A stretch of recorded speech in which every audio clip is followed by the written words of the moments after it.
السلام علیکم ورحمۃ اللہ وبرکاتہ۔ میرے پیارے بھائیوں، آپ کے سامنے پھر سے حاضر ہیں ایک چھوٹا سا واقعہ لے کر۔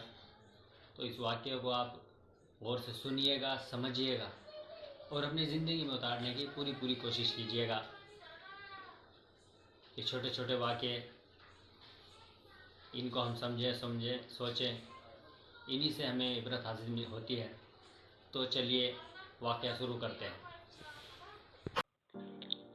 حضرت سیدنا یزید بن میسرہ رحمۃ اللہ علیہ فرماتے ہیں، ہم سے پہلی امتوں میں ایک شخص تھا جس نے بہت زیادہ مال و متاع جمع کیا ہوا تھا اور اس کی اولاد بھی کافی تھی۔ طرح طرح کی نعمتیں اسے میسر تھی۔ کثیر مال ہونے کے باوجود وہ انتہائی کنجوس تھا۔ اللہ عز و جل کی راہ میں کچھ بھی خرچ نہ کرتا، ہر وقت اسی کوشش میں رہتا کہ کسی طرح میری دولت میں اضافہ ہو جائے۔ جب وہ بہت زیادہ مال جمع کر چکا تو اپنے آپ سے کہنے لگا، اب تو میں خوب عیش و عشرت کی زندگی گزاروں گا۔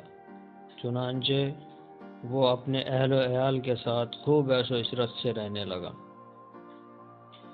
بہت سے خدام ہر وقت ہاتھ باندھے اس کے حکم کے منتظر رہتے، الغرض وہ ان دنیاوی آسائشوں میں ایسا مگن ہوا کہ اپنی موت کو بالکل بھول گیا۔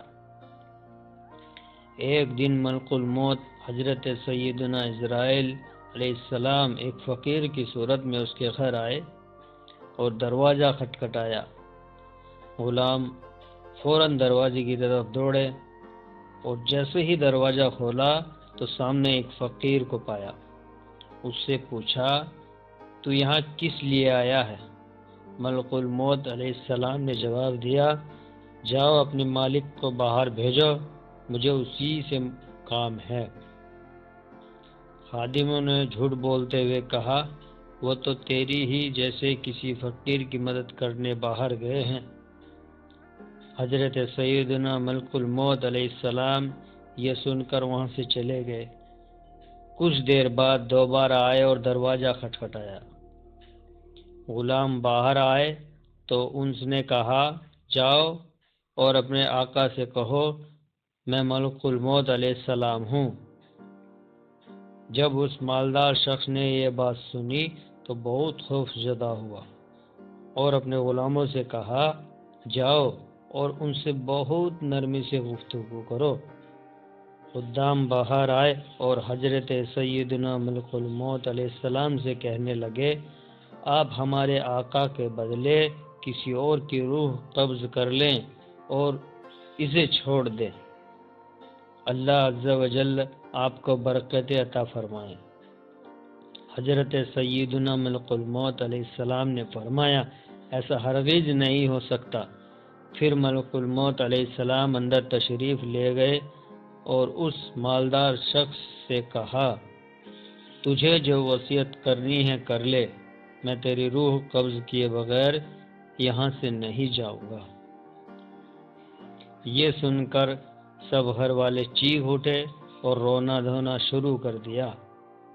اس شخص نے اپنے گھر والوں کو اور غلاموں سے کہا، سونے چاندی سے بھرے صندوق اور تابوت کھول دو اور میری تمام دولت میرے سامنے لے آؤ۔ فوراً حکم کی تعمیر ہوئی اور سارا خزانہ اس کے قدموں میں ڈھیر کر دیا گیا۔ وہ شخص سونے چاندی کے ڈھیر کے پاس آیا اور کہنے لگا، اے جلیل و بدترین مال، تجھ پر لعنت ہو، تو نے ہی مجھے پروردگار عز و جل کے ذکر سے غافل رکھا، تو نے ہی مجھے آخرت کی تیاری سے روک رکھا۔ یہ سن کر وہ مال اس سے کہنے لگا، تو مجھے ملامت نہ کر، کیا تو وہی نہیں کہ دنیا داروں کی نظروں میں حقیر تھا؟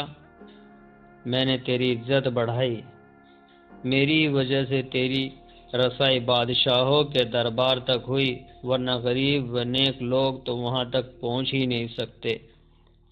میری ہی وجہ سے تیرا نکاح شہزادیوں اور امیر جادیوں سے ہوا، ورنہ غریب لوگ ان سے کہاں شادی کر سکتے ہیں۔ اب یہ تو تیری بدبختی ہے کہ تو نے مجھے شیطانی کاموں میں خرچ کیا۔ اگر تو مجھے اللہ عز و جل کے کاموں میں خرچ کرتا تو یہ ذلت و رسوائی تیرا مقدر نہ بنتی۔ کیا میں نے تجھ سے کہا تھا کہ تو مجھے نیک کاموں میں خرچ نہ کر؟ آج کے دن میں نہیں بلکہ تو زیادہ ملامت و لعنت کا مستحق ہے۔ اے ابن آدم، بے شک میں اور تو دونوں ہی مٹی سے پیدا کیے گئے ہیں، بس بہت سے لوگ ایسے ہیں جو نیکی کی راہ پر گامزن ہیں اور بہت سے گناہوں میں مستغرق ہیں۔ امام ابن جوزی علیہ رحمۃ اللہ علیہ فرماتے ہیں، گویا مال ہر شخص سے اسی طرح کہتا ہے، لہذا مال کی برائیوں سے بچ کر رہو اور اسے نیک کاموں میں خرچ کرو۔ ازل نے کسرا ہی چھوڑا نہ دارا، اسی سے سکندر سا فتح بھی ہارا۔